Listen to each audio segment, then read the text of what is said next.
ہمارا ورثہ میں خوش آمدید۔ پطرس بخاری کے مضامین، قسط نمبر 2۔ جب تجربے اور مطالعات سے ان باتوں کا اچھی طرح اندازہ ہو گیا تو ہم نے زندگی میں بھی نشو و نما کے لیے چند گنجائشیں پیدا کر لی، لیکن پھر بھی ہم روز دیکھتے تھے کہ ہاسٹل میں رہنے والے طلباء کس طرح اپنے پاؤں پر کھڑے ہو کر زندگی کی شاہراہ پر چل رہے ہیں۔ ہم ان کی زندگی پر رشک کرنے لگے۔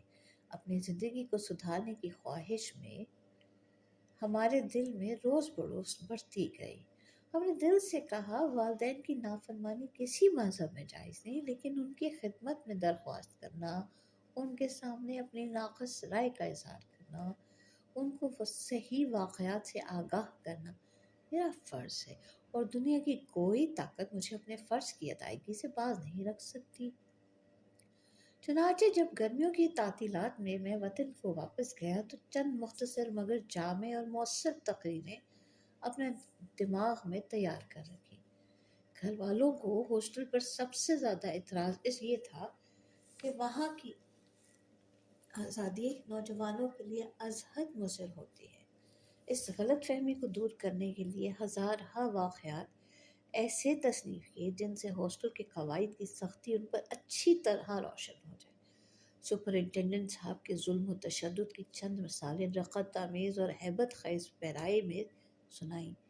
آنکھیں بند کر کے ایک آہ بھری اور بیچارے اشفاق کا واقعہ بیان کیا کہ ایک دن شام کے وقت بیچارہ ہاسٹل کو واپس آ رہا تھا۔ چلتے چلتے پاؤں میں موچ آ گئی۔ وہ منٹ دیر سے پہنچا، صرف 2 منٹ۔ بس صاحب اس پر سپرنٹینڈنٹ صاحب نے فوراً تار دے کر اس کے والدین کو بلوایا، پولیس سے تحقیقات کرنے کو کہا اور مہینے بھر کے لیے اس کا جیب خرچ بند کروا دیا گیا۔ توبہ ہے الہی! لیکن یہ واقعہ سن کر گھر کے لوگ سپرنٹینڈنٹ صاحب کے مخالف ہو گئے۔ ہاسٹل کی خوبی ان پر واضح نہ ہوئی۔ پھر ایک دن موقع پا کر بیچارے محمود کا واقعہ بیان کیا کہ ایک دفعہ شامت اعمال بیچارہ سنیما دیکھنے چلا گیا۔ قصور اس سے یہ ہوا کہ 1 روپے والے درجے میں جانے کے بجائے وہ 2 روپے والے درجے میں چلا گیا۔ بس اتنی سی فضول خرچی پر اسے عمر بھر سنیما جانے کی ممانعت ہو گئی، لیکن اس سے بھی گھر والے متاثر نہ ہوئے۔ ان کے رویے سے مجھے فوراً احساس ہوا کہ 1 روپے اور 2 روپے کے بجائے 8 آنے اور 1 روپیہ کہنا چاہیے تھا۔ انہیں ناکام کوششوں میں تعطیلات گزر گئیں اور ہم نے پھر ماموں کی چوکھٹ پر آ کر سجدہ کیا۔ اگلی گرمیوں کی چھٹیوں میں جب ہم پھر گھر گئے تو ہم نے ایک نیا ڈھنگ اختیار کیا۔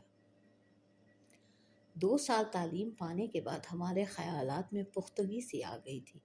پچھلے سال ہاسٹل کی حمایت میں جو دلائل ہم نے پیش کیے تھیں وہ اب ہمیں نہایت پھونڈی معلوم ہونے لگی تھی۔